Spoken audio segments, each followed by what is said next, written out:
স্বাগতম এই ভিডিওতে। আপনার শিশুর 39-102.2 এর বেশি জ্বর, ঠান্ডা ও কাশির সময় কিভাবে যত্ন নেবেন, অভিভাবকদের জন্য গুরুত্বপূর্ণ তথ্য।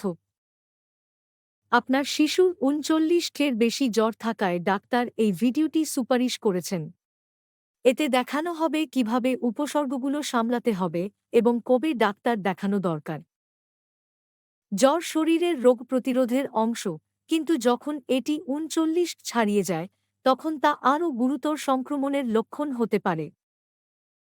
শিশুকে হাইড্রেটেড রাখতে পানি, স্যুপ বা ইলেক্ট্রোলাইটযুক্ত পানীয় দিন। আরাম দিতে কপালে ঠান্ডা ভেজা কাপড় ব্যবহার করুন। কাশি ও ঠান্ডার ক্ষেত্রে স্টিম বা হিউমিডিফায়ার ব্যবহার করুন যাতে নাক পরিষ্কার থাকে।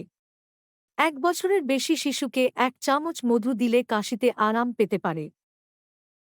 যদি জ্বর 3 দিন ধরে থাকে, বাড়ে বা শিশু অতিরিক্ত দুর্বল হয়ে পড়ে, তরল না খায় বা ডিহাইড্রেশনের লক্ষণ দেখা দেয়, তবে চিকিৎসকের কাছে যান।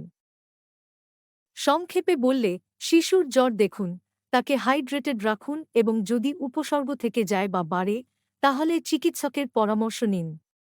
বিস্তারিত নির্দেশনার জন্য আপনার ডাক্তারকে যোগাযোগ করুন।